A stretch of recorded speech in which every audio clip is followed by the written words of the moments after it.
coming. Now we listen to Jason Plummer for Congress. I appreciate it. Thanks, Jim. Appreciate everybody being here. This is a great crowd, and before we get into a lot of the federal issues we've been talking about, I just want to second what Chris and Mark had to say. You know, I campaign up and down 12 counties. I run into different people, and I tell them all the time, if you're running for Congress from, say, Texas, or you're running for Congress from Oklahoma, you're obviously talking about the national recession, the problems we've had economically in the last 4 or 5 years. Washington, D.C. is providing a lot of headwinds to those folks. Here in Illinois, it's a little different. We've got headwinds from Washington and we've got headwinds from Springfield. And I tell people all the time, you know, it's not just about electing a congressman to go to Washington, it's about electing good people at the local level, at the state level, the county level, and at the federal level to really get things turned around. So I can't thank them enough for what they're doing. I know they're working hard. I know we've got a lot of good candidates up and down the ballot. And speaking of state issues, I always joke, I was a lieutenant governor nominee in 2010 and we won Franklin County, and we look forward to winning Franklin County again this cycle. But one of the best experiences, it's funny but it's sad if you think about it, I ever had was, my family's in the lumber business, and I was in Indianapolis at a lumber show, and I was working with some wholesalers that we buy product from, and a friend of mine from Indiana introduced me to this wholesaler from New Jersey. It's introduced me by saying, Jason's running for lieutenant governor. And this wholesaler from New Jersey said, oh, lieutenant governor of Indiana. And I said, no, actually, lieutenant governor of Illinois. And this person from New Jersey said, why on earth would you run for lieutenant governor of Illinois? That state is so corrupt. And I said, my goodness, when the people of New Jersey call Illinois corrupt, I mean, where have we gone? So it is vitally important. Mark is right. We are a national embarrassment. There's no reason for it. We have to turn that around. I think if you look at the 12th Congressional District, it's a perfect example of what we're dealing with. I think if you look at the 12th Congressional District, it's an area tremendously blessed with natural resources, oil, gas, coal. Great agricultural industry here in the 12th. We've got a phenomenal geographic location, access to road, rail, river, air infrastructure. More than half the products that cross our nation domestically come through Illinois. If you look at SIU Carbondale to the south, Scott Air Force Base to the north, the district is anchored by job-creating machines, by economic engines that a lot of congressional districts would do anything to have, and we've got them right here. It's an area tremendously blessed with, as Mark said, hard-working people who provide for themselves, who put food on their family's table, and work for what they have. And this room's full of those folks. And then I look at what's happened to us over the last few years economically. This district has a lower per capita income than the state of Illinois as a whole, and the nation as a whole. If you look at our unemployment rates, we're higher than the state average. If you look, we're higher than the national average. If you look at the average age in this district, it's higher than the state average. It's higher than the national average. Why are these things? Well, that shows you that people don't feel that they have opportunity in Southern Illinois anymore. They're moving to Indiana, they're moving to Kentucky, they're moving to Texas and Utah. Kids graduating high school are leaving to find jobs. Kids graduating college are leaving to find jobs. People coming back from the military. I'm a Navy guy. Those folks coming back from the military can't find jobs, so they leave Southern Illinois. That tears apart our families, that tears apart our communities, and there's absolutely no reason for it. We need good people to go to Springfield, good people to go to Washington, good people at the local level to make sure that we take advantage of all these natural resources we've been blessed with. We're not struggling because of a lack of natural resources. We're not struggling because of a lack of human resources. We're struggling because of poor public policy. Now, I can talk forever about the statistics and the facts and the data and the issues and the policies, but I do these town halls all over the district. I do meet and greets all over the district, and I don't do them so I can come preach to you guys. I do them so I can come listen to you guys. Because I think one problem we have in Illinois is we have an arrogance of leadership. I think one problem we have in Washington, D.C. is we have an arrogance of leadership. They know better than everybody else. They're smarter than everybody else, or so they think. And I think that if we let the people of Southern Illinois, if we let the people in this country do what they do best, if we let the farmers farm, the coal miners mine coal, if we let the small businessmen create jobs, if we let the educators educate, and we get government off the backs of our people, the American people will do just fine. And so I want to listen to you. I know a lot of the policies, but I want to listen to you. What is government doing to keep you from reaching your full potential? What's government doing to keep Illinois 12 from reaching its full potential, which I know, I think everybody in this room would agree, Illinois 12 is not reaching its full potential. For those of you that aren't familiar with the district, I have part of Madison County. Alton, Illinois is the northern tip of my district. It goes from Alton to Mount Vernon, down to Kentucky. I've got part of Madison County, and then I have all of St. Clair County, Monroe County, Randolph, Perry County, Jefferson County, Williamson County, Franklin County, Jackson County, Union County, Pulaski County, Alexander County. I know this room is chock full of people that have relatives, have family, have friends, have colleagues, have coworkers, have all kinds of people throughout those 12 counties. And so I look at this room of people, you're free to ask any question you want, do whatever you want. But after you leave this room, don't leave this room like 60 people that are going to go vote in November. Leave this room as 60 people that are going to get out there and talk about the issues. Educate your family, educate your colleagues, educate people at church or at Little League games about how important this election is, about these issues.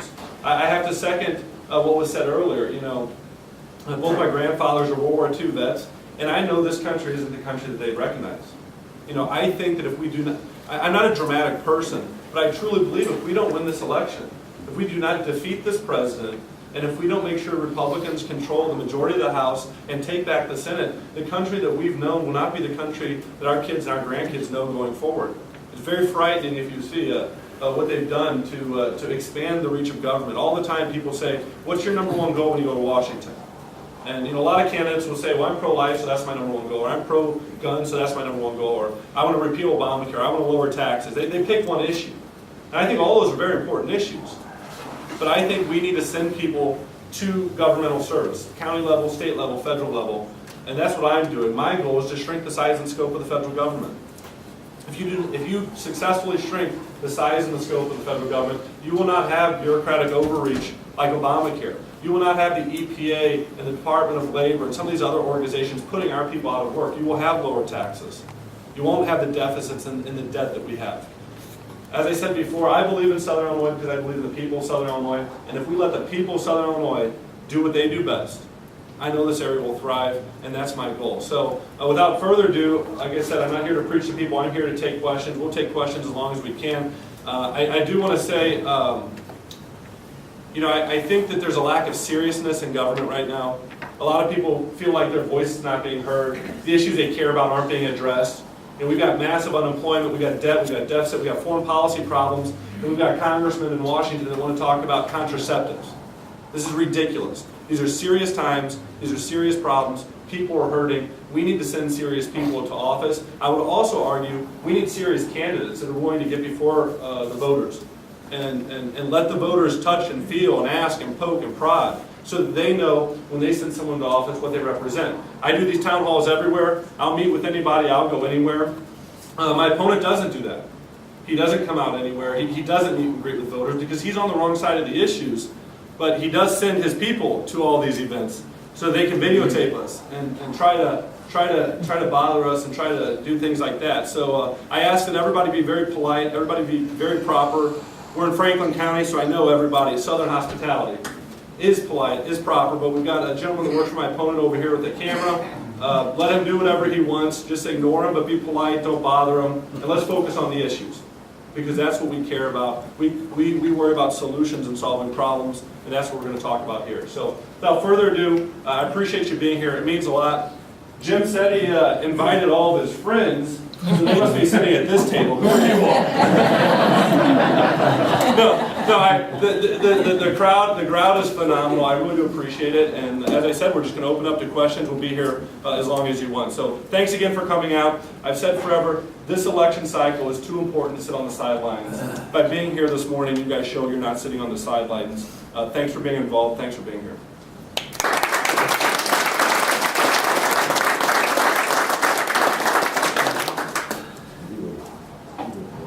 Yes, sir. Where do you stand on the Second Amendment? I'm a strong supporter of the Second Amendment. Life member of the NRA, life member of the Illinois State Rifle Association, life member of Gun Owners of America. I think it's ridiculous that the state of Illinois is the one state out of 50 that doesn't give its citizens the right to carry. And one of the few candidates in Illinois that'll say, "Here's my right to carry card." Unfortunately, it says Utah on it, not Illinois. And I want to do what I can to make sure everybody in this room, if they so choose, has a right to carry card that says Illinois on it. And so, strong supporter of the Second Amendment, always have.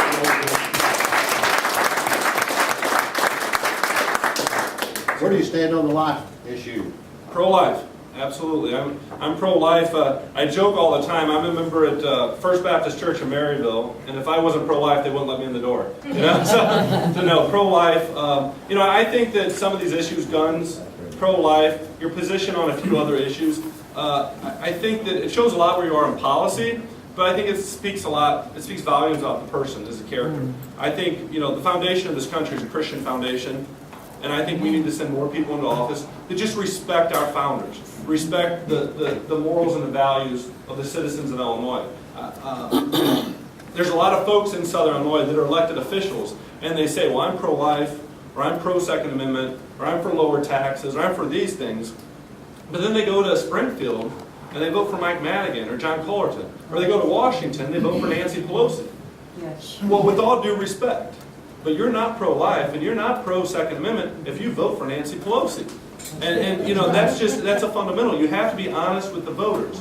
You do not care about the coal industry or the ag industry if you go to Washington, D.C. and you side with Nancy Pelosi and Harry Reid. And that's just a fact that I think the voters realize, and people need to be honest. And of course, we all know my opponent is one of those guys that wants to go to Washington, D.C. and vote for Nancy Pelosi. And I think that would be a travesty to Southern Illinois. I think it would be a travesty to the country, but especially Southern Illinois, with our dependence and our reliance on the industries that we have down here. Yes, sir. Well, you promised me and everybody in this room that before you vote on a 2,800-page bill, you'll read it. Well, I will promise that, but I'll one-up you on that one.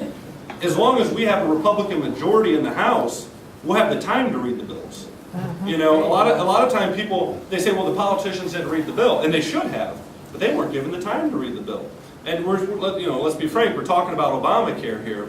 Another thing people, everyone's talking about, it was 2,800 pages, passed in the middle of the night, no one read it, no one had time to read it.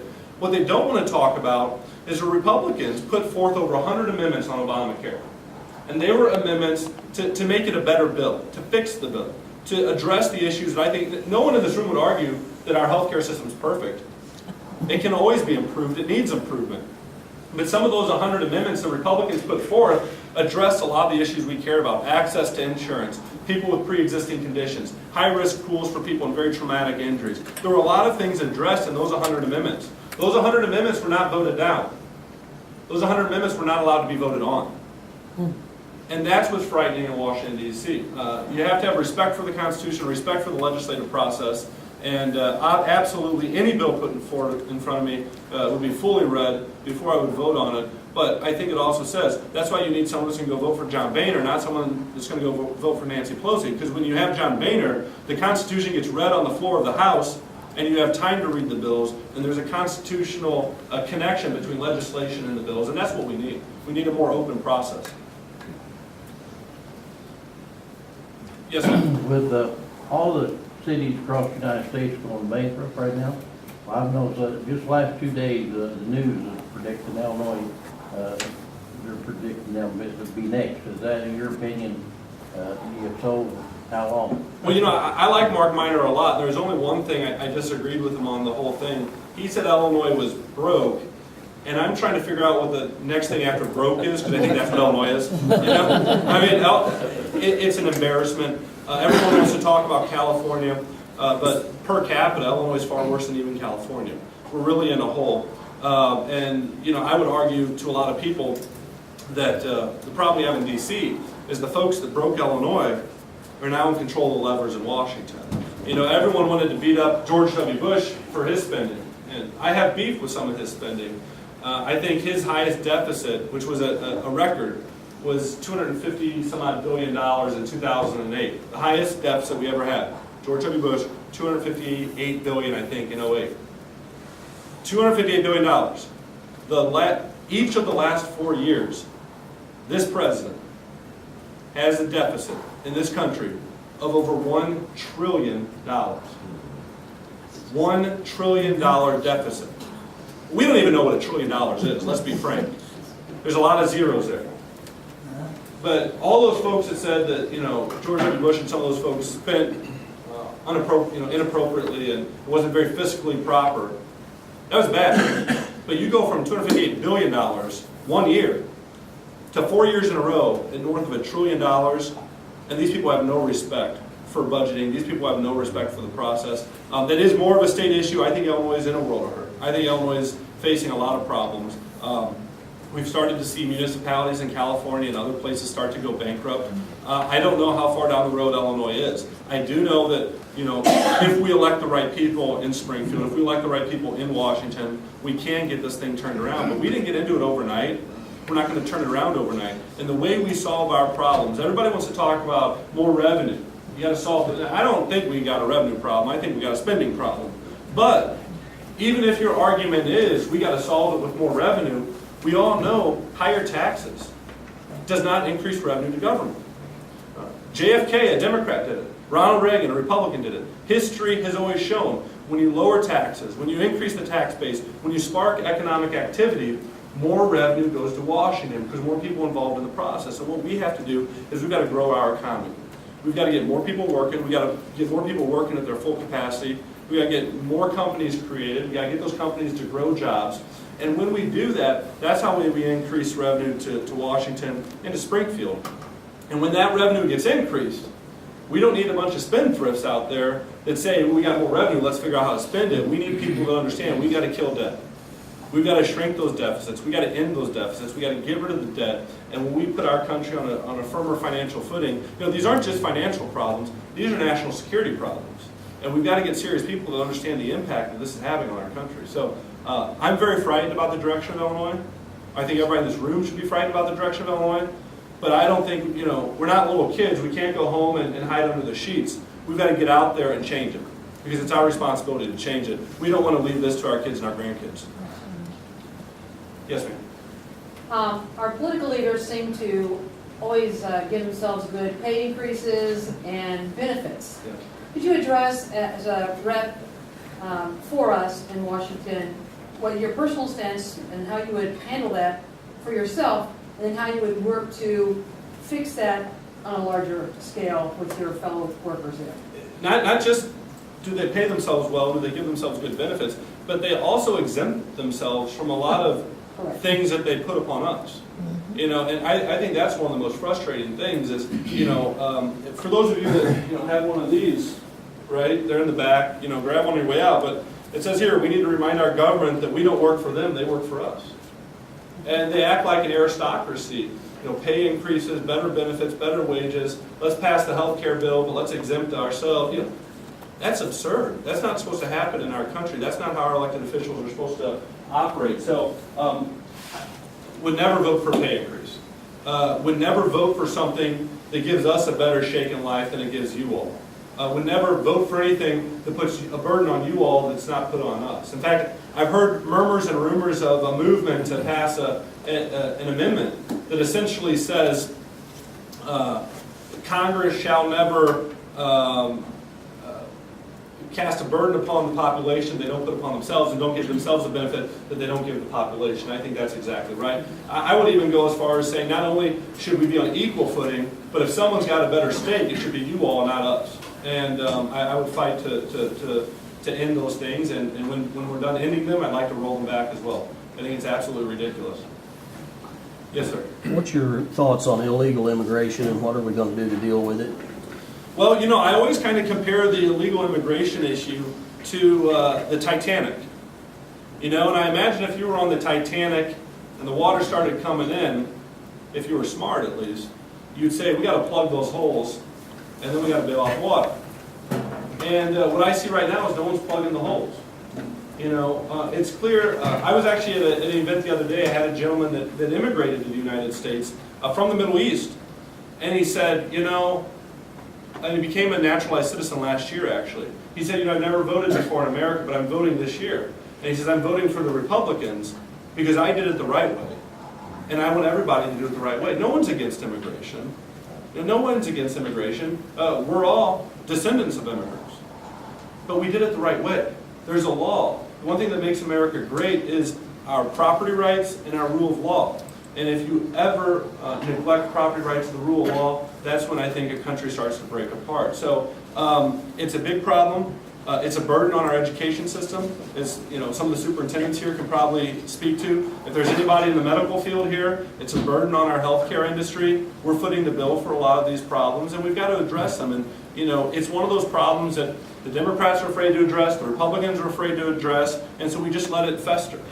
And the longer you let it fester, the worse it gets. And we need to send people to Washington that will address the problem. I'm all for immigration. We learn a lot from immigrants. They bring a lot of talents here. But I also respect the rule of law. And illegal immigration is, the key word there is illegal. And it has to be addressed. In what way are you gonna address it? What do you propose? I think first you actually have to legitimately seal the borders. You have to seal the borders. And that's just not the Mexican border. That's folks illegally crossing from Canada too. That's people illegally getting here via our shores. So you've got to secure the borders. Once you secure the borders, then I think you address the situation with all the illegal immigrants within our country. One thing that really frustrates me, I said again, I'd like to shrink the size and scope of the federal government, right? And one thing that bothers me with this administration and their Democrat allies is that you see the federal government dictating to the states the states are trying to solve a problem the federal government keeps ignoring, and now the federal government's trying to keep the states from solving the problem. So I think that a lot of this is a states' rights issue. The immigration problem that Maine is facing is slightly different than the immigration problem that Nevada may be facing, or New Mexico may be facing. And so we have to give the states the right to do that. We've got to make sure our Border Patrol agents, the folks on the border, law enforcement, even National Guardsmen, if they're there as well, have to be given the tools. I'm not going to get into the Fast and Furious thing right now because I'm sure someone will ask a question on that. But did you see the report? Our Border Patrol agent that was killed by the folks illegally crossing the border with the weapons our government gave them. You see what he was using? Anybody see that? They shot him with a machine gun our government gave him. He was firing beanbags. We give our Border Patrol agents beanbags, and they're facing rifle fire. That's the type of silliness that has to end. And I would do everything I could to secure our borders as a congressman. The other thing I would also argue is we have to end the rule of sanctuary cities and sanctuary states. Those are states and cities that exasperate the problem. And we know the city of Chicago is one of them. We know the state of Illinois is one of them. And I would fight tooth and nail to make sure the federal government does everything it can, be that funding, be that legislative, if we can withhold whatever we can do to end the dependence of those sanctuary cities and those sanctuary states on the federal government until they respect the rule of law. That would go a long way. Yes, sir. Have you done any research on, or are you favorable for the flat tax? His question was, have you done research on, are you favorable to the flat tax? I am a strong proponent of a complete overhaul of the tax code, income and personal. The flat tax is one of the big ones that's being pushed by a lot of people. The fair tax, which I'm sure a lot of folks have heard. Flat tax is self-explanatory. It's a flat tax for everybody. Fair tax is more of a consumption-based tax. I think they're both superior to what we have right now. I think, I tell people all the time, I run into some friends of mine on the other side of the aisle, and I'm sick and tired of the government trying to control how we live our lives. And one way they do that is through taxation and through regulation. And so what they say is they create these sin taxes. We're going to raise taxes on tobacco use. Let's use that one as an example, because if we raise taxes on tobacco use, smoke, chewing tobacco, whatever, that'll keep people from smoking. That'll keep people from even chewing tobacco. So let's raise the taxes on that. So my argument to my friends on the other side of the aisle is always, well, if raising the taxes on tobacco or chewing tobacco or cigarettes, whatever, prevents people from using those, or is a deterrent to people from using those, what happens when you raise taxes on spending, on saving, on investing, on working? What happens when you raise taxes on those productive things? Well, it prevents people from saving, it prevents people from investing, it keeps people from working as hard as they would otherwise because they don't get to keep what they would have gotten otherwise. So I'm for a complete overhaul of the tax code. I think that there's 435 people in the House out in Washington, and it's going to be an interesting debate. I have no doubt in my mind that if we elect Mitt Romney, we elect a majority in the Senate, and we keep our majority in the House, we will have a complete overhaul of the tax code. Like I said, though, it needs to be income taxes and corporate taxes. Anybody know, across the entire globe, what country has the highest corporate tax rate? We do.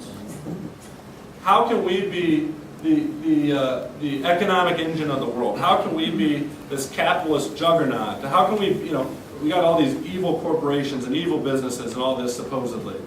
How do we really have those things if we've got the highest corporate tax code in the world? We have to reform the corporate tax code. We have to do everything we can to make sure our businesses and our workers are not at a competitive disadvantage to everyone around the world. And then the flat tax is more of an income type situation. I think you're going to see out of the 435 people, a strong push from some for the flat tax, a strong push for others from the fair tax, and then a group in the middle trying to figure out how to make them both work. My one beef, or one thing we got to be very careful is that we don't actually empower the spenders in Washington with tax reform. So for example, if we pass a consumption-based tax without repealing the income tax, we're going to end up with two big taxes. And we don't want that. So I think one way to look at it is maybe a flat tax for a period of time, and that rolls into a consumption-based tax if we're successful in repealing the income tax. But I'm a strong proponent of the tax code. I think that if you look at our tax code, how large it's gotten, it's larger than the Encyclopedia Britannica. It grows every month. Every month it grows. And it doesn't grow to benefit you guys. It doesn't grow to spark our economy. It grows because those very, very wealthy people, or the very, very large corporations, or those large interests that have the lobbyists and have the connections, they figure out a way to create loopholes, they figure out a way to create incentives, they figure out a way to reform one little parcel of the tax code that benefits them, and then we have to bear the burden of that. You know, the state of Illinois is a perfect example. What did they do? 67% personal income tax, the 48 or 49% corporate tax increase. And we did those two things, and people forget they also jacked up the estate tax like 18%. And we raised all these taxes. Everybody in this room has to work an extra week a year just to pay the tax increase. But then what happens when Sears wants to leave? Or, you know, we said if you raise taxes, people are leaving. And so Sears says we're leaving. The Chicago Mercantile Exchange says we're leaving. All these big corporations say we're leaving. And the state of Illinois bribes them to stay here. They give them $132 million so that they don't bear the cost of the tax increase. Who pays $132 million? You do. The small businesses do. The medium-sized businesses do. It shows you the hypocrisy of these people in charge. It shows you how it's not about reforming the tax code to grow the economy. It's about special favors for special interests. We have to end that. If we have a simple tax code, if we have a smaller tax code, one that's debated and reformed in the public, not in the middle of the night, then we'll have true tax reform. Then we'll have something much more fair to everybody. And then we'll have something that incentivizes the private sector, incentivizes our workers and our businesses to work harder, to grow, to expand our economic base, and to increase revenue to Washington and Springfield, which will then eventually help us solve the $4 trillion deficits we racked up each year in a row and the massive debt we have. So, there's a lot of ways to go about it. I think the flat tax, the fair tax, try to achieve the same ends and get there through different means. And I think either superior to what we have right now, but you know, I'm going to be one of 435 voices out there. But as long as we have a Republican majority, we'll have true tax reform that I think you would appreciate and would get us down the road. What are you going to do as far, I know everyone here has watched the news and seen the big issue with the Special Olympic uniform. What is your stance on, I know we're big on job creation here in America, creating new jobs, but what is your stance on, and I know your opponents, all the Democrats, just want to get in and overseas, and what is your stance on bringing our jobs not only back from China, but from Mexico and Canada? Because I drive a truck over the road, and a lot of freight comes in from Mexico and Canada. We have to go get that and bring it back. What is your stance as a Republican on getting our jobs back home to increase our economy? Yeah, great question. And this is a perfect example. That's a huge problem we're facing. That's a great question. That's the type of debate we should be having, not these Washington, D.C. talking points. My opponent the other day came out with this story that Jason Plummer supports tax increases for outsourcers. I don't even know what that means. I don't even know where you come up with something like that. You see him attacking Mitt Romney, because he supposedly outsourced jobs, and then come to find out it's all false. It's not true. But they still run the commercials. You're going to see a nasty, negative campaign because they don't have policies to stand on. They don't have a record to stand on, so they're going to destroy us. I have no doubt this will be part of the process. So how do we do that?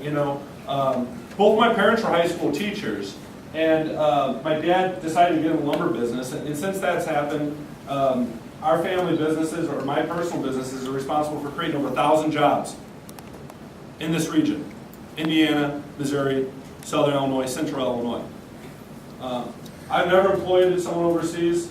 I would never, I'm about employing Americans, but we have a tax code. We have a regulatory environment that keeps businesses from creating those jobs here. Everyone, you've got a Dell, you've got a Hewlett-Packard, you've got technological tools at your house or whatever, TVs, and you got a problem with it. So you pick up the phone because you got to solve the problem. How far does that ever get you? It's kind of difficult sometimes. Well, the call centers have been getting outsourced. Actually, a lot of them are starting to get back brought domestically because they're having so much problems with them. And a lot of them that are brought back domestically are coming to Michigan, Illinois, Iowa, Indiana, Missouri, because we have very flat, no accent English. And so it doesn't matter where you're calling from, you're calling people in the Midwest here. That's a perfect example of people bringing jobs back here. But when we have the highest corporate tax rate in the world, businesses, if they can't compete with the products here, they're going to go overseas. And that's why we have to make sure that we have an environment where businesses can operate here and employ our people. If we keep taxing them, if we keep regulating them, we're going to send them overseas. The only person I'm aware of in Washington, D.C. that has outsourced any jobs in the last 4 years is our president. That stimulus bill that we paid for, we haven't paid for, we haven't begun to pay for. We've printed up the money and used that money, and at some point in the future, we're going to have to pay for it. $30 billion from that stimulus that we paid for to create jobs in America went directly overseas. To create solar panels in China and Mexico, to create windmills in Scandinavia, Finland, Denmark, these areas. Creating jobs over there with our tax money in the middle of this recession. What we have to do is we have to have people in Washington that understand how public policy impacts our businesses and impacts our employees. They've got to understand when you pass this policy, it's going to drive jobs overseas or it's going to keep jobs here domestically. We don't have, Barack Obama's got the fewest businessmen in his administration in the history of presidential administration. And then people wonder why the jobs are going overseas. Another problem we have is the coal industry. Right here in Southern Illinois is a perfect example. Do we utilize that Southern Illinois coal to burn it here, to create jobs here, to utilize the energy here? No. I had Congressman Steve Scalise, who's on the Energy Committee from Louisiana, was in town up north with me last night for, we were doing some press conferences on the energy. And he said, look, I'm a congressman from Louisiana. I'm right by the mouth of the Mississippi.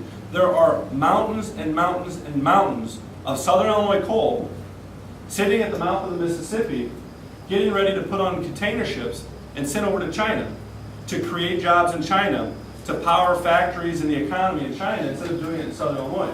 Why is that? Because our state EPA, our national EPA, they keep those jobs from being created right here in the United States. The other thing that frustrates me is you read all the time, corporations and businesses, they've got, I think $1.5 trillion on their balance sheets, and businesses need to be putting that money into the economy to grow jobs and to get the economy going. What they won't tell you is a huge chunk of that money sitting on those balance sheets isn't sitting here in America. It's overseas. Because it's much more economically efficient. It's much more easier for those companies to operate overseas, to create profits overseas. And the companies want to bring the money back to America, to invest in America. But the tax rates on bringing that money so back keeps them from doing that. If we've got 1.5, and this is just common sense. Maybe there's pluses to it, maybe there's minuses to it, but we spent $800 billion on a stimulus bill, money we didn't have, that didn't really stimulate anything, but now we got to pay for it. Instead of the government spending that money and divvying it out to major donors to Barack Obama and his allies, why didn't we say, hey, all you businesses with $1.5 trillion on your balance sheets, why don't we slash the tax rate on you bringing that money back home, and why don't you put $800 billion into the American economy? Why don't you invest it how you think you need to invest it, create jobs here in America? But as long as that money stays overseas, as long as it's easier for our companies to operate overseas and employ people overseas, we're not going to solve the problems we have here in Illinois, here we have nationally. So we have to promote the industries we have here. I can't speak for the problems that they have in Delaware, but I can speak for the problems we have in Southern Illinois. And this administration, through regulations, through taxation, is hammering our ag industry. It's essentially almost put our coal industry out of business. It's keeping our oil and gas industry from reaching the potential that they could reach. You hear